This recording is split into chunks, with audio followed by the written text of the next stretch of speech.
Welcome, everyone, to California Relief Learn Over Lunch series. My name is Megan Touquette. I'm California Relief Education and Communications Program Manager. We started our Learn Over Lunch series back in 2020 as a way for network members to have a peer-to-peer learning opportunity. It's a chance for network members to come together, to learn from each other, and to hear about what folks are doing across the state, share best practices, that kind of thing.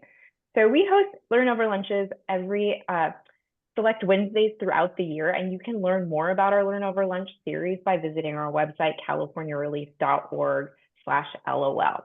Today, I have the privilege and honor of introducing you to our speaker, Markos Major. He's the founding director of Climate Action Now.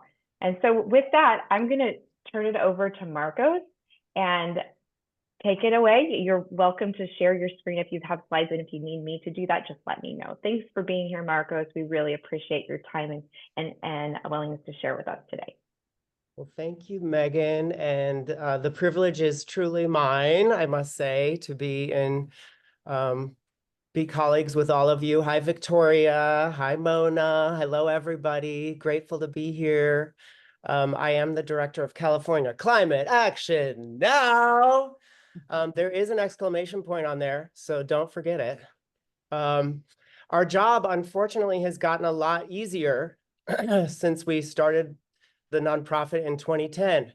We have had to do less climate education because, unfortunately, people are much more aware of what it is because of all the reasons you know why. So it's my privilege to speak here with all of you and also to be in a network with all of you and to be able to have, learn throughout the years from all of you. So thank you for providing us the opportunity to share a little bit of what we've had some successes with in terms of not just establishing plants, but also helping to establish more robust and resilient communities in San Francisco as well. So I will do a little slideshow and share some photos of what we have going on. Let's see. I will share right here. Okay. I need to go to full screen, of course. This is always my biggest nightmare. Let's see. Full screen. How do I do that, friends? Let's see. I think you'll want to do, let's see here, slideshow, and you'll want to start the slideshow, and that should do it. Thank you, Megan. Okay, great. So I'll close this box as well. So our mission is to promote educational and ecological resilience by developing green infrastructure investments. And we see that in a few different ways. We increase permeability, we plant trees, and cultivate organic educational gardens throughout California. Although, don't be scared, y'all. We're just in San Francisco for now. Let's see. So I just want to share a few photos of what we're working on. We partner with diverse communities to cultivate nature and empower the next generation of environmental leadership. And that is through a lot of different programs. However, one of our favorite and probably most impactful projects is our permeability projects. So we partner with San Francisco Unified School District, with Public Works Department in the sidewalks and in the streets. And to date, drum roll, please, we have removed 45,000 square feet of concrete in San Francisco since 2012. Of course, you all know that is just over an acre, and we're going to have an acre celebration this winter. And you guys can pay, you guys all know that an acre is, of course, 43,560 square feet. It's common knowledge, obviously. But if you want to give us $43.56 to help us celebrate and help us reach our goal of $43,560 before, the end of the campaign, you just go ahead and feel free. No pressure. One of our favorite gardens we did is the Dinosaur Garden at James Lick Middle School, where we partnered with not only the community, but of course the 6th, 7th, and 8th graders. Now, they were not out there jackhammering the asbestos-laden concrete, but they did plant all of the trees, and they did help us move all the mulch and do some of the design work as well. So here's another one of our projects at an elementary school not too far from James Lick, called Dolores Huerta Elementary School. And here we're digging out the riparian garden. This was after installation, before the kids killed half of it, which they just love it to death, you know. So that's okay. We can come back and plant, no problem. Signage, we always really focus on ensuring that we have signage provided in multiple languages, depending on the community, either English and Chinese or English and Espanol. So for the school at Huerta, of course, it's mostly Latino community, so we did English and Spanish. But in our work out on Sunset District, where Cal Relief and Cal Fire, that's where our relationship began in 2018. We always produce materials in Chinese as well. Part of our permeability projects include sidewalk landscapes. And if you really want to throw down some money and time, you can do a green driveway. And it is a lot of work. So we definitely want people to do it, but man, it's a hard job. Our partners with Public Works, you know, we create new tree basins and help to create sustainability in the public right of way. And now we're getting to kind of the meat and potatoes of what we were asked to come and discuss today. And that was our mechanisms for ensuring plant and tree viability through working with community partners. And as I've mentioned, you know, we have a real big diversity of partners here in San Francisco. And I think one of the ways that we want to show up in our communities is to be respectful of people's time. And while some people have the privilege to volunteer, other people may not have the privilege to volunteer and could really use money. And so whenever we can, we want to try to provide stipends to folks as appropriate. So I'm getting into this a little bit. I'm happy to, you know, I think it's maybe easier to take questions at the end, and I'm happy to go over some of the details, but here's some broad level strokes about the kind of ways that we approach paying people for services while they're not staff. So here's one of our agreements. This could be helpful. I'm happy to share. And I don't need to go into the nitty-gritty with you all about this. Unless you want to, we can. But I do think that part of the one of the important pieces about running a nonprofit, as you all know, like running anything, is ensuring that you are protected, that your board and your staff and your team is protected from liability.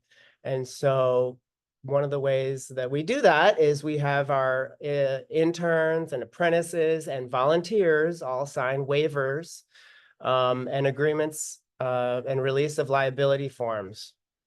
And since the pandemic, of course, there are some agreements within the paperwork to include not only the hourly rate, but also that they will wear PPE. And if they are concerned about COVID exposure, that they will either not come or wear a mask or, you know, act in a way that's ensuring that the whole community is safe. So happy to go more into that. You know, we do work with a lot of volunteers regularly. And so we have an online form for volunteers to fill out. Now this, I share this photo because a young man the other day showed up to volunteer with us in a full suit and tie. And he had his dress shoes on. And, you know, I've had folks come with Crocs and open-toed sandals and all kinds of things. Now, we could send them away, or we could say, hey, next time you really need to come with shoes that are more appropriate.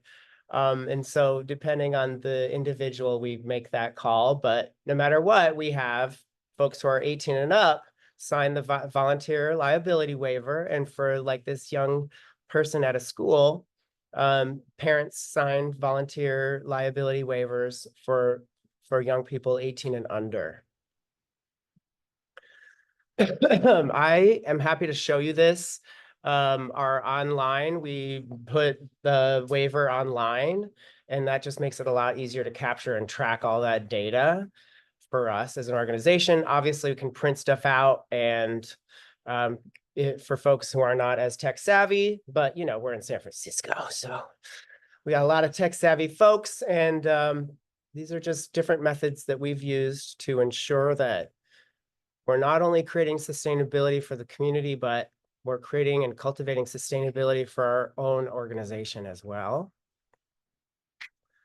We have paid apprenticeships and internships for both high school aged youth and young adults, college, community college folks. We have internships that are unpaid as well. And no matter the internship, whether it's paid or unpaid, we ensure that people are signing their waivers and are following best practices for safety, whether that's PPE, wearing your safety vest, or masks or gloves, whatever it is. And remember, we're an educational organization, so a lot of these people who are coming into these jobs, this is actually part of the training, is we want people to be safe. We want people to live long and healthy lives. And so this is an important part of the project, is that we're not just teaching people about the climate, we're also teaching people about how to garden safely and how to work in the public right of way in a safe way as well, so that we can all continue to do this work for a long time, because we got plenty of work to do. I think one of the key things for us is, we love to incorporate all ages into activities. And I'll tell you, I tell people this all the time. It is a lot easier for me to go in and plant that tree, but that is not our mission. Our mission is to have the 12-year-old plant the tree who's never planted that tree before. And that's what really gets us excited, is that this is something that that young person will have for the rest of their lives. And they'll come back to Sunset Boulevard, or they'll come back to Washington High, and they'll say, I planted that. And that, is something that really affects people's lives. As all of you know, doing this great work throughout our state, these our impacts are not just in the carbon and in the habitat, but in these people's lives. So it's really important to have appropriate volunteer scale activities that are broken down into different categories for people with different abilities, whether that's young people or elders, or modifications for adults. We feel that there's always something to be done in the garden, and there's always something, if you don't want to do that job, we have another job for you lined up. No one turned away for a lack of gardening experience, in other words. I just want to share another type of agreement form that we have. This is an apprenticeship where the young people are paid up to $22 an hour, or rather $22 an hour for up to $225 for a 7-month internship, which is $4,999. So we have instances where it's a very limited in scope and financial investment in these individuals. And so we make sure that all of these things are included, again, to protect ourselves and to ensure safety for the whole cohort that we have. Safety vests are encouraged. We have a 7x7 town that we live in, and there's a lot of pavement. We have a lot of work to do. And I'm just really pleased to be able to share some of the ways that we've engaged people, and I'm happy to answer as many more questions as that you may have about our projects. So I see there are some questions on the side. I can, of course, go on and on more, but just wanted to give you all a little intro into what we're doing. And if people want to tease out some more about some of the details, some of the gritty details that make liability waivers such a wonderful topic. But I think what's key is that the plants are not going to establish themselves. And we want to approach the the methodology. Now, listen, we're professional gardeners and we want to support the union gardeners, number one, and we want to support arborists and we want to support people who have full-time jobs. However, we live in the world that we live in, and the professionals need support from the community. So if it's not possible to have a full-time union gardener doing the work, I think that there are ways that we can get the community to be meaningfully involved and remunerated as appropriate, those who really need it. And it's also a way to try to improve equity in our town. So it's been a real privilege to work with CAL FIRE, work with Cal Relief, and learn from other groups like yours. And so this isn't something that we just came up with overnight. This is something, these different technologies, or rather bureaucratic processes are things that we've come up with over the years that have been important for us to help establish these plants. I think I want to ask you, as we kind of dive into some questions, I'm going to put a number in the chat and see if you all know why that number is valuable, or what that number means, or why does that have significance in this type of work.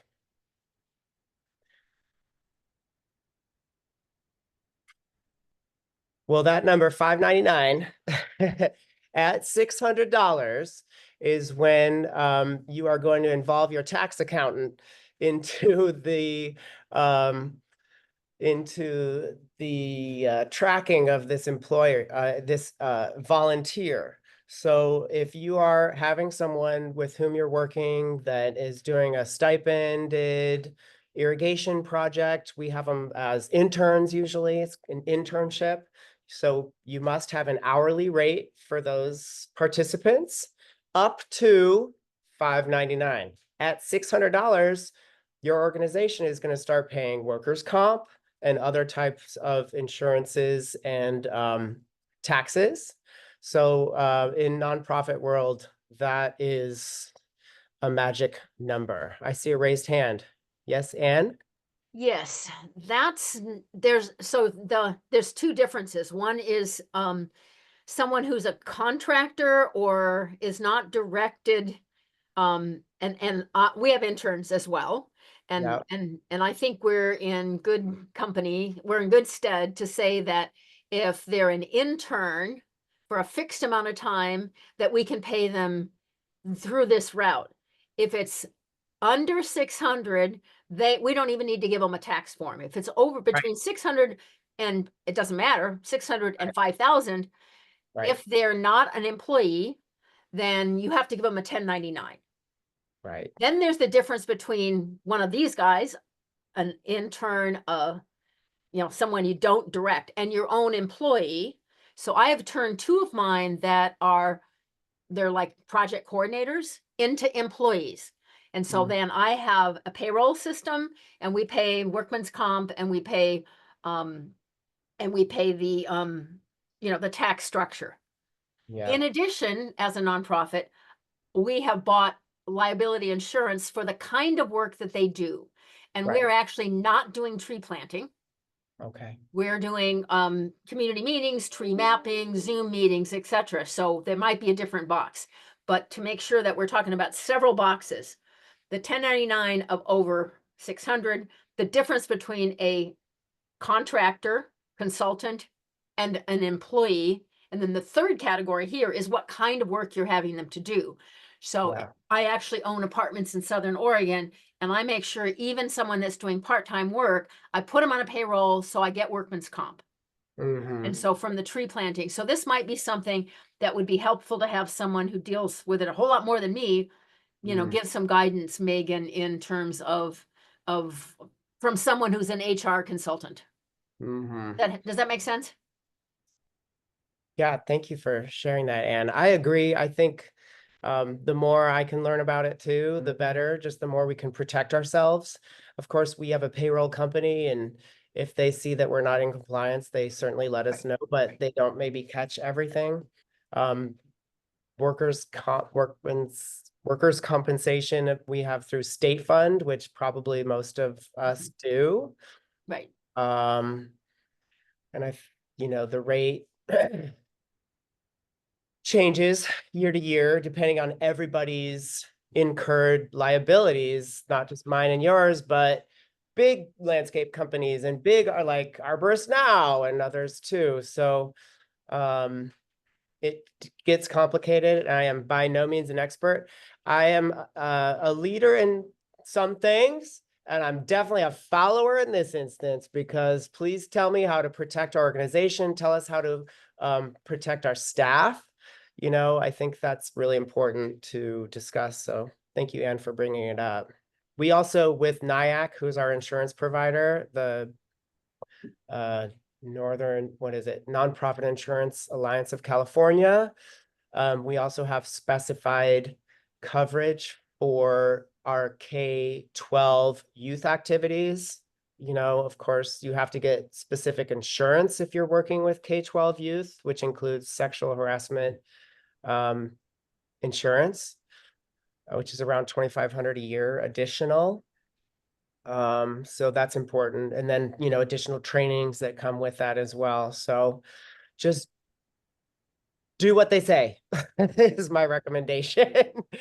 It's just important because the work that we're all doing in terms of the botanical and arboricultural work is so important, but people can be caught up in the HR and other issues that could make it so that people aren't able to do this important work. And the state needs us all to be doing this work in a way that's, sustainable. So. Well, we've got some questions in the chat, and thank you for that was a good discussion just about the various types of liability insurance. There's a lot to know, especially for our newer organizations that are all volunteer run. Can be somewhat overwhelming sometimes. So having a little bit of background is really helpful. We had a couple questions, and we'll go at them one at a time.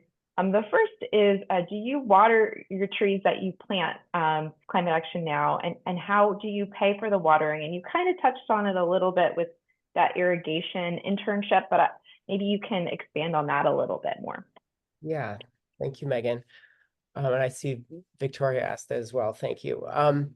It all really depends, number one, on the geography. If we're partnering with SFUSD, the SF Unified, of course, San Francisco has some of the best water in the state. Not to brag, but Hetch Hetchy, we get the Hetch Hetchy water, and it is not fair to people who are even closer to Hetch Hetchy, and we get it all the way here first. So there's a lot of problems with water access in the west of the Rockies, but maybe that's a different topic. I digress. So I will say, though, water access is a huge deal. As a climate organization, I have very little interest in purchasing a diesel truck to water trees, which is very much a method of large cities to irrigate street trees. So we specifically, with the stipends that we have for the irrigation internships, those are only for our SFUSD partnerships. So that means that instead of buying a water truck, we're buying 200 feet of hoses, and we're using the infrastructure that SFUSD has, which isn't always perfect. And some of the spigots don't work and what have you, but we try to stack functions, ensure that that site is maxed out. So for instance, when we partner with the school district, we are planting on school district property in the schoolyard. However, it would be silly of us not to, at the same time, partner with Public Works and the sidewalks, create new street tree basins around the schools that don't have them yet, and utilize the water from the school district to water those trees. If Public Works were to come and do a contract with CAL FIRE and plant trees at the school district, they would have a diesel truck that would come around and water those trees on the sidewalk. But because as a nonprofit, we're partnering with the school district, we have an in-kind contribution of Hetch Hetchy water to water the trees surrounding the school as well as the trees on the campus. And so that's in that instance, our organization and our staff will help to plant, install, and maybe come once a month for the first quarter. And when we can, we create these internships where a parent, a leader from the PTA, usually those moms are kicking it, you know, so we have a really great mom who's leading, and it's just a nice way to, and certainly it's not $1 million, but it's a little thank you to her efforts to water the 60 trees that are at Charles Drew or what have you. So it's a real value. And I was talking with some of my students at City College today that it is on average about $1,000 per tree per year if there was a standard contract with a diesel truck driving around town to water each of those trees. So if we have 60 trees at a school, you're talking about $60,000 contract. And of course, that is not what we're paying by any, you know, close proximity. So that's really high. Our bids in San Diego, even with a tree care company, is not that high. I know ours are extremely high. I mean, living in San Francisco, so it's much higher. And you know, do people know the average life of a street tree in San Francisco? You guys want to guess how many years the average life of a street tree in our fair city is? 7 to 10. Orlando, 3. Oh my gosh. No, it's a little more than that. 7 to 10 is right. Yeah. So it's hard to keep trees alive in this sandy, windy condition, but that's why we need these diverse mechanisms. The other thing is, mom at the PTA, she is not there forever. And so years later, it's not offensive to us to have to come back and replace and help the community look for more funding to replace trees as well.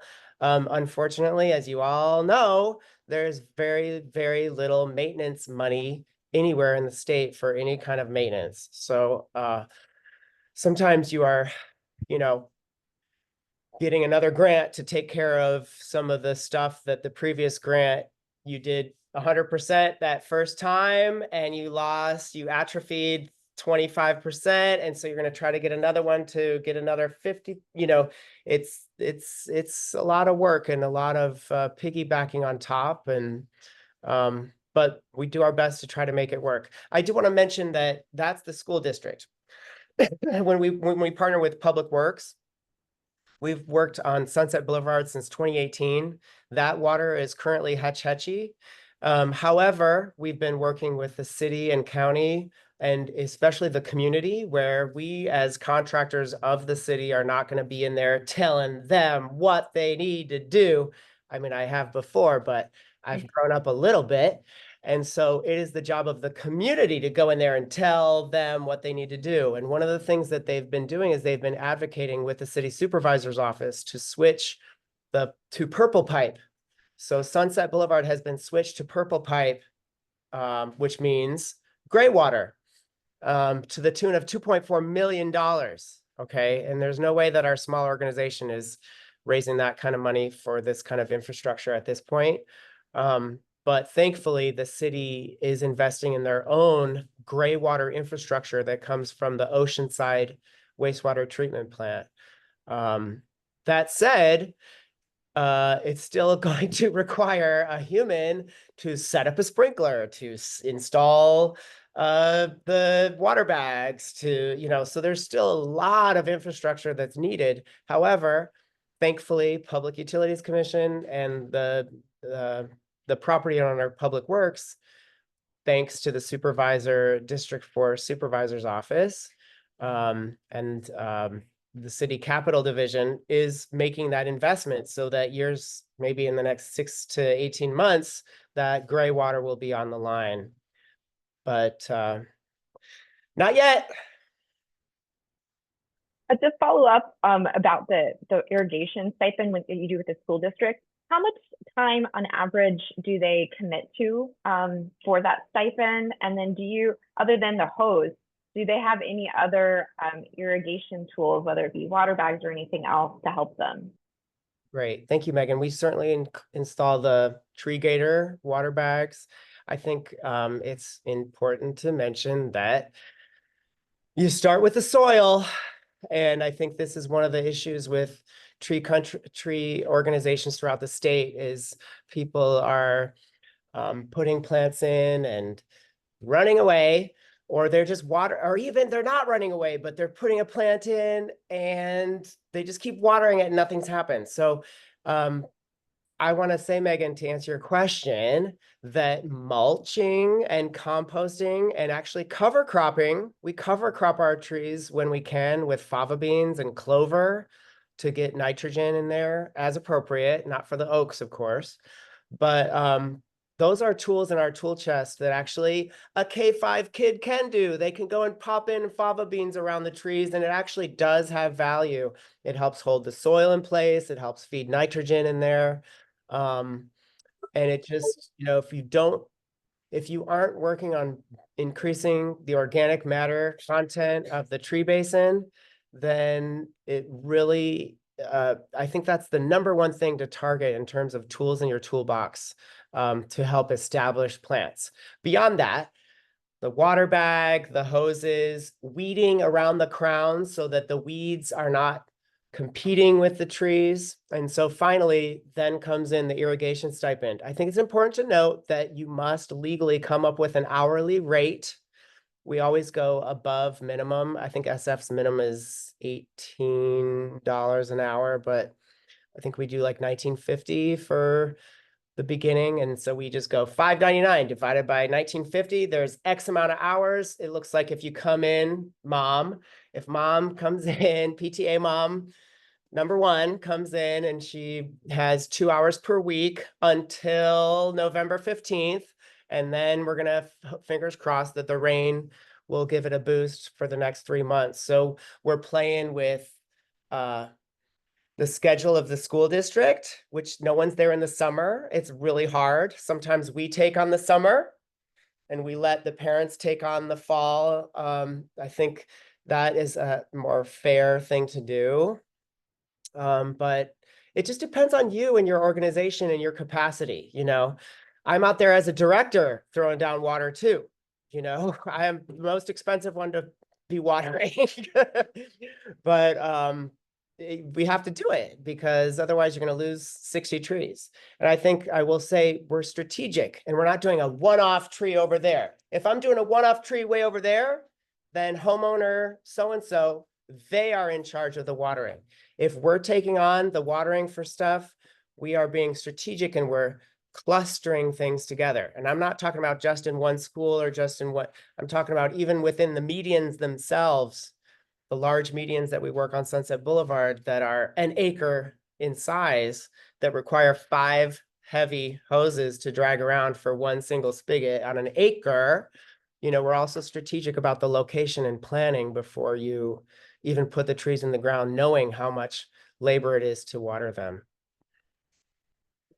And in kind of in vein with all this tree care talk that we've been having in this discussion, is there a certain way, Markos and your team, how do you frame the importance of tree care and caring for the gardens that you're planting to the community to engage them and keep them coming back and help them feel a part of that climate solution that you're building, that ecosystem growth in your community?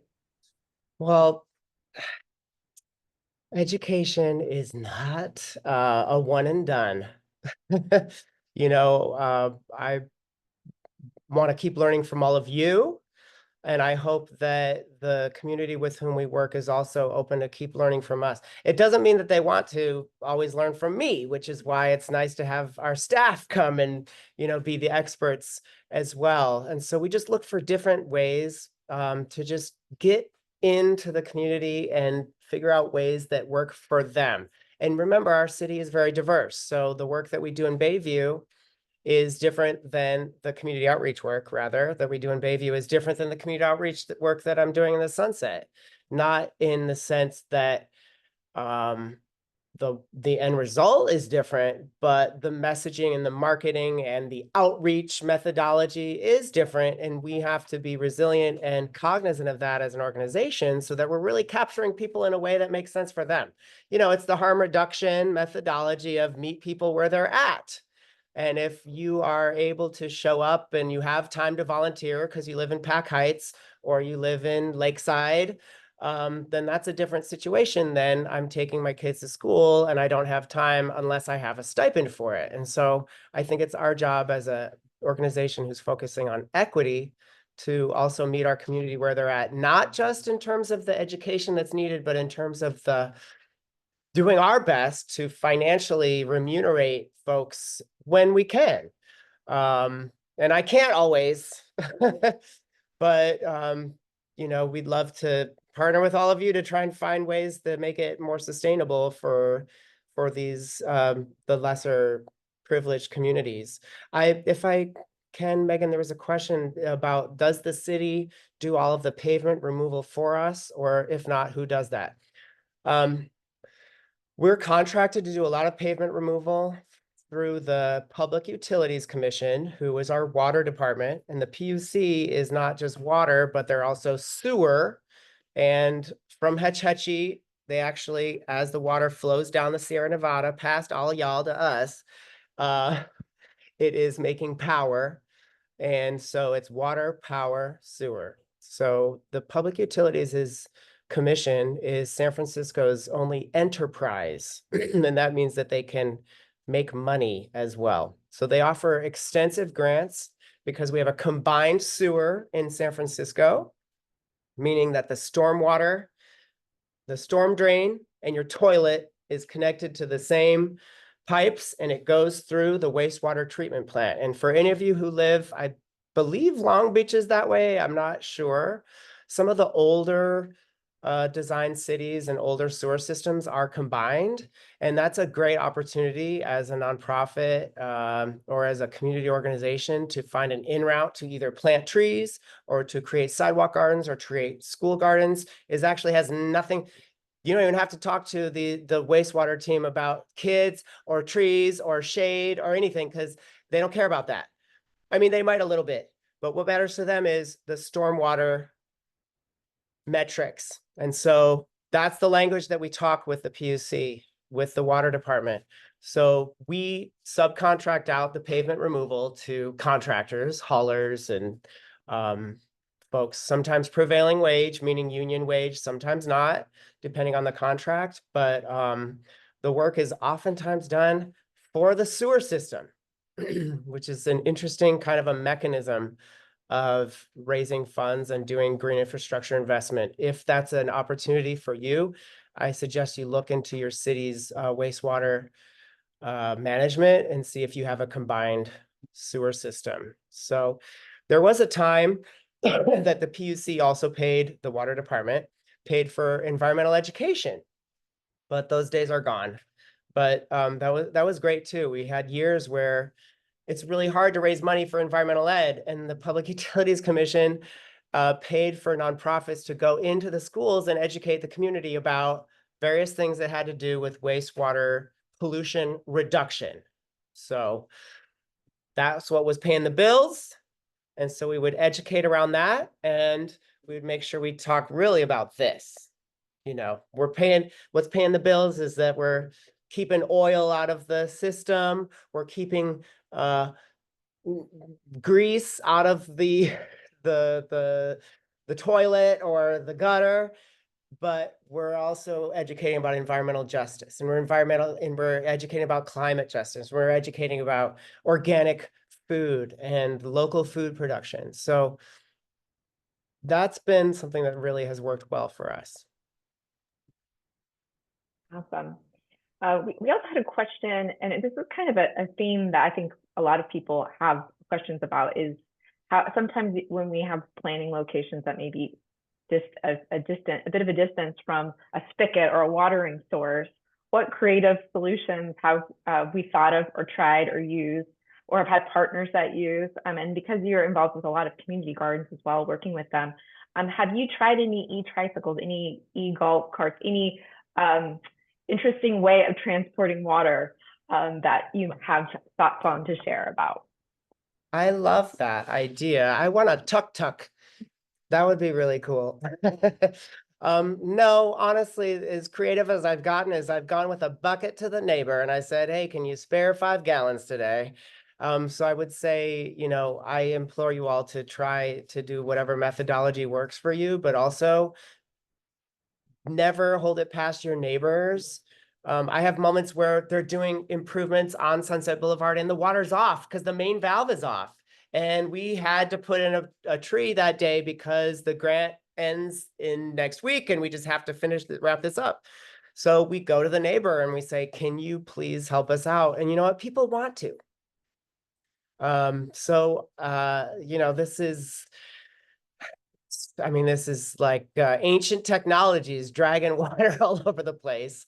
I wish I had more experience with all that, but I love the idea. And if anybody wants to go in on a few e-tricycles together, you let me know. And we got 5 on it, okay? Does anybody have any questions they want to ask out loud? That you can use the raise your hand button at the bottom of the Zoom, or you can raise your hand if you have your video camera on. I'll give you all a second to think about it, but I have a follow-up question to something that you mentioned about really being mindful of modification to activities for your different age groups and different abilities for volunteers and community members that are participating. And so I was wondering if you have some examples of activities that you maybe have for folks that are seniors or for kiddos, and what modifications do you do to really help them feel like they're a part of it and included? Because inclusivity is really important. Oh, thank you. I agree. Now, I didn't say that sometimes I don't get in trouble for mulching in places, and sometimes I don't get in trouble for composting in places, and sometimes I don't get in trouble for letting the fava beans go to seed, because we do. However, for people who are interested in doing more natural gardening that isn't always perfectly clean, part of the advantages of letting things go to seed is that you have seed heads. And that's a great modified job. That could be someone sitting down, someone in a wheelchair, someone who's tired, is cleaning. We let the favas go to seed. And so you can clean the seeds out. That's a great activity. Other activities are,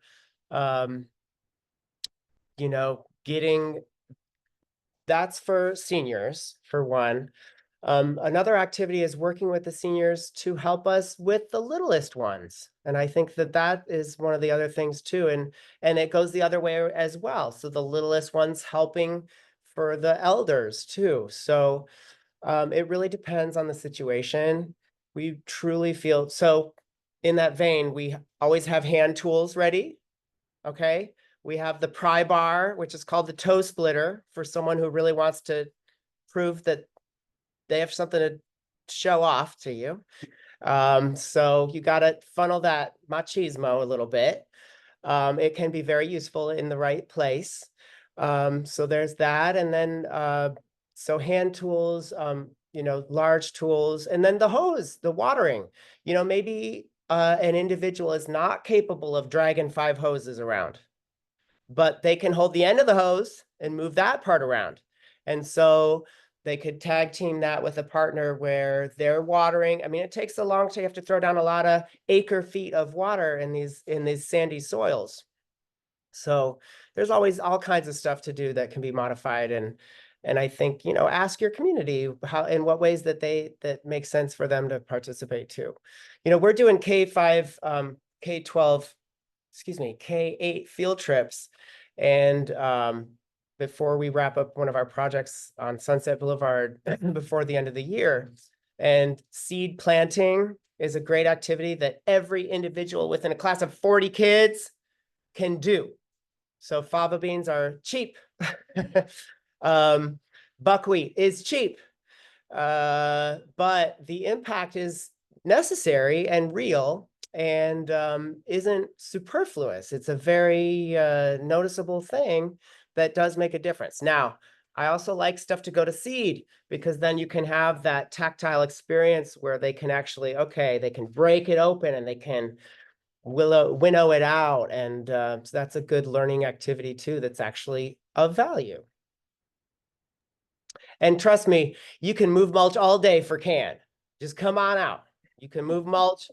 That is always a go-to. I promise you that. I definitely get in trouble for leaving mulch piles around. But I'd rather be in trouble for leaving mulch piles around and having too much organic matter on site than to be without, and we have to run behind and we can't keep up. I have to, it's better to be in a little bit of trouble for being a little messy and to have the materials on site when you have the people on site than to not have the resources on site that you really need as the climate dries. Yeah. Does anybody else have any questions out there? I'm seeing none. I want to open it up to group discussions if folks are ready for that.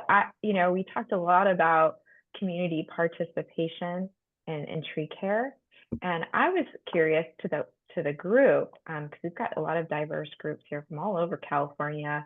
How does your organization invite volunteers and community members specifically about tree care? And is there any messaging that you work to incorporate in that? What are your methods? Do you do that social media? Do that e-newsletter? Is it volunteer meetings? I was just curious out there if anybody wants to share about what your organization does and some of the methods that you have in approaching that.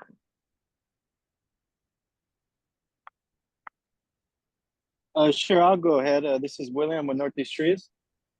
So one way that we do outreach with communities, for instance, we have a small native nursery that we grow locally on-site seed, which is basically woody shrubs.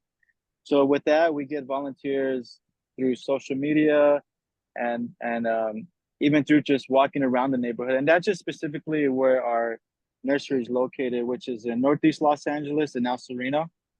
But also, like you guys said, we all have trouble sometimes. We have projects where we plant a lot and, we don't have enough funding or enough people to do the watering. So another way we get people, I wouldn't say it's a volunteer event, but basically get their help with us is with basically the areas that we're planting in the different neighborhoods that we do. We concentrate about a mile, sometimes a half a mile, sometimes a mile radius, square blockage. And then we really do put door-to-door outreach, and then sometimes it could be challenging, but we really, like Markos said, it's really, you got a channel for each neighborhood, right? You got to know how to talk to them or what's really important or what they're looking for, right? What works in Northeast Los Angeles might not work in South Central LA. So those are just a couple of ways we do it. We do it with volunteer work through our nursery. We invite people through social media from all over the city. Or if we're specifically in a certain neighborhood, we go door to door and then we just try to communicate and really educate them on the importance of the trees. For instance, in front of their property or in front of their apartments or rentals or even just on their block, we try to go into depth of how they can help and how it could be very rewarding. So that's one way that helps us water the trees. And it's been pretty successful. It takes some time, but it's definitely worth it. Great. Thanks for I want to sharing. visit the nursery. I want to visit that nursery. Yes, please. It's a small one, but it's beautiful, and it's located in the open space park called Ascot Hills. Yeah, and then we specifically collect on-site seed, right? So there's actually, like, believe it or not, there's patches of relic species that just been growing naturally. So we obviously, we collect appropriately, but yeah, we try to focus on those, and then we put them back into these parks, into these residential homes that are surrounding the parks. So it's really just growing the ecosystem, which they already been a part of for millions of years. I want to say, William, you brought up something that's really important, is working with climate adapted species. And I think that, putting a redwood on Sunset Boulevard is not going to happen. Okay. Now, we work a lot up here on the peninsula with San Bruno Mountain Watch Nursery. And so it's super native. Now, one of the reasons the trees in SF don't live is because there really aren't that many trees here in the first place. Back before 1849. Okay. So a lot of the stuff that is more climate adapted, guess what? And acts like a tree is Australian. So it's kind of finding that middle balance between working with natives, which where we're from are scrubby. So we work with a lot of kind of rattier looking natives. So that changes what we're doing, is that we're educating the community that no, it's supposed to look like this, actually. Which can be hard at the beginning of the school year, because that's the worst time for native plants. And when parents come back to school, they want it to look really nice.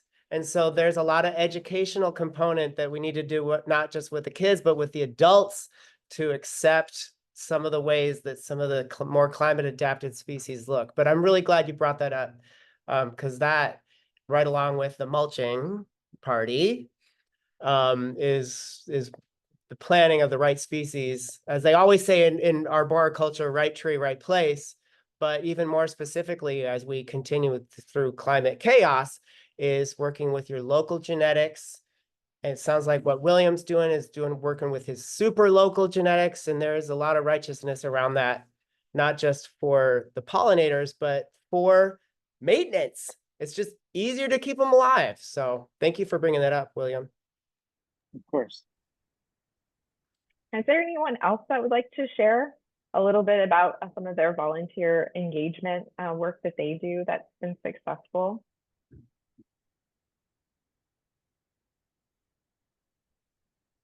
That's okay. Oh, yeah, go ahead. Hi, I'm Indira Selvakumarsam. I'm from Canopy, and we work in the Mid-Peninsula region of California, of San Francisco Bay Area. The way we engage our volunteers, we have more tree planting than tree care events, of course, and we're trying to, up that. But we kind of for the public, we reach through our website announcements, our e-newsletters, and social media. We also have a program called the Community Forestry School. It's an adult ed program. And the students graduate from the school. We do have an ongoing engagement certification course kind of a thing, where we teach them specifics of tree planting and tree care and other things that we do as well to help us. And from there, we kind of have groups of planting leader cohorts or pruning leaders / tree care leader cohorts, and they come and assist the staff as well, because we are a small organization as well. And in this again, X number of hours they need to work with the staff on the field to become that leader. And we get a lot of folks come to us that way. Another way is when we kind of have our registration or sign up for volunteering for an event, we have the other what are the other events or activities you're interested in. There's a little list, and people kind of check box certain lists, and we kind of go and work on that list and reach out to them with there's an event or in a specific thing where they have expressed interest and try and get them in. So we've noticed that if they have a first good positive experience, they tend to come back. Even the periodicity may differ, but we cannot get them as repeat volunteers over the year. Yeah. So yeah. Thank you for sharing. I really like that idea of when you have these events to ask them what else they're interested in and find other ways to connect them to the activities. That's a great idea. So thank you for sharing. Thank you. Agreed. And Canopy, you're right, just the next county over. So I definitely enjoy seeing your trees up from San Mateo and all over the place. So thank you for your efforts with that. Put me on the list. Do you see my email? I want to be on your newsletter list. Will do. Mark. Anne, do you have something you would like to share? Yeah, Kate Sessions' commitment is not tree planting organization. We have one in town called Tree San Diego. And so we say, how do you engage someone who's not going to plant a tree or who's not going to be part of a volunteer watering? And we've been doing more with mapping, and basically say, the ask can be just come touch a tree, come on a Saturday morning and map the trees in your local neighborhood park. It turns out our parks department does not have inventories of their park trees. So we may not provide perfect ones, but we can provide citizen science or community science mapping of trees. We also think that we'd like to have people have more attention to parking lots. And so how do you go to your neighborhood parking lot of your grocery store and say, map the tree? So people then have the touch to trees, and then they're fascinated by mapping, and we're using Google My Maps, so it's not very complicated. And so we're launching that now with our interns, not to ask the interns to map, but the interns will recruit folks to go to your neighborhood and on a Saturday morning with the training. So it's being developed, but it came out of the idea that we want to have people have more touch with trees, even if they're not going to be just tree planting, and also their fascination and capability to do mapping. So stay tuned and see how that goes. But it's just another way. And again, because we're not tree planting, tree care people. Yeah. Hey, thank you for sharing. Yeah. Yeah. Hey, You know, Megan, yeah. if I Go may, ahead. I want to just make sure I'm going to share in the chat if people want to see our volunteer waiver form that we have online. That's Yeah, I was just going to bring that up. You know, I think that's really interesting about you use Google Forms, correct? yes. Did a Google form to collect a lot of that information. I think it's really interesting that a lot of organizations are collecting waivers. And I was just curious, just by folks out there, do most people still use hard copy paper, or are we shifting to different online forms, whether it be Google Form or the other types of forms that you can use digitally? I was just curious. You want to share? Yes, we are still using paper forms. I mean, much as we like to, move away and save, the paper usage, for a couple of things. So when youth volunteers come, so, you 17 and younger, they need to have an adult signed waiver to participate in any of our field events. So they can sign up. They sometimes sign up online. We are trying to get the form integration software as well to our Salesforce and stuff. That's a work in progress. But for now, what we're using is Gravity Forms, which is not all that great. But we do have a paper form, and when I send the event email, like 2 or 3 days before the event, with all the meeting location, meeting time, and everything, all of those small details, I send a PDF of our waiver form, and make sure that for the youth volunteer, there's also an adult email when they sign up. They are copied on, so that they make sure that they signed it. Without a waiver form, adult or youth, we cannot allow them to participate. But for adult, it's easy because I have a stash of it at the event, and they can sign straight away. It's the youth volunteers who I always hate to turn back, and if they don't have an adult form. It has happened because we do have a lot of youth volunteers at our events, and I say, is your mom dropping you off? Just go call her, wait, and go get a thing signed. Things like that have happened. We also have a policy of, children 13 years and under, they need to have a participating adult at the event. For 2 reasons. Children management is challenging. They have attention spans, different attention spans across the ages. And it's, especially when they're using tools, and it's so difficult to kind of babysit or hone in on them. So we do need a participating adult for 13 and under. But 14, like high schoolers, are fine. By then, we hope that they learn the skills to listen and follow safety instructions. So therefore, they can attend an event solo with an adult waiver. That's what we try and do. But yes, we are now looking actively into kind of a better integration between our Salesforce, which is what we do for all our tracking purposes, volunteers and database and everything, with the online registration system that we have. We are looking. Cool. Victoria, do you have something you'd like to share? I do. Thank you. I would like to add fantastic presentation, Markos, as always. And I just kind of want to add into your volunteer conversation, being a grant manager, I am privy to all this amazing art. So if you didn't see in that presentation all the incredible art coming out of Markos Major there, that is a volunteer job that I would recommend that you find. If you don't have this natural ability like Markos does as this fantastic artist, that's a great volunteer job, right? Put your passion for tree planting and for nature into your volunteer asks. And then you might bring someone in who's really into bees and is going to become a tree lover, right? So I just want to commend you for your art. I want to commend you for your school success and building those relationships between the water department, the city, the public works, the neighbors, the parents, the students. I'm just always impressed, and I'm so proud of you. Climate Action Now. Thank you, Victoria. If I may, before we go, I just want to give a shout out to my students at City College who maybe y'all didn't know, but they've been here this whole time. Oh my God. So, they That's have been awesome. listening to all of you attentively and to me still after hours and hours. So thank you. These are the future gardeners. They're the current and future gardeners and arborists. So I thank you all for attending as well.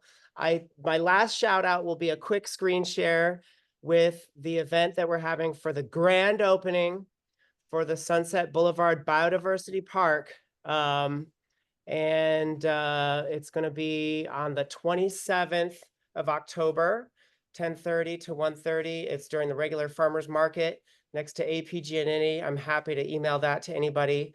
And we're putting 50 trees in the ground. So thank you all for the That's so opportunity great. to share. Thank you, Megan, Thank for organizing, and Victoria. Thank you so much for coming and sharing with us. It was really, really wonderful to hear about all the good work you're doing in San Francisco and with the community. And I just want to remind everyone, I will be emailing you the recording of today's presentation and the links that Markos shared in the chat. And I'm also just going to, I'm curious of all of you who may be interested in CEU credits going forward for Learn Over Lunch. So I'm going to pose that question to you in that email. If you want to reply and let me know if that interests you, that'd be really helpful for myself and our team as we plan for the future Learn Over Lunch series for the new year. So again, thank you, Markos. I hope everybody has a wonderful rest of your day. We appreciate you all and take good care. Thanks Thanks, you. y'all. Have a good week. Bye-bye. Bye, everybody. Bye-bye.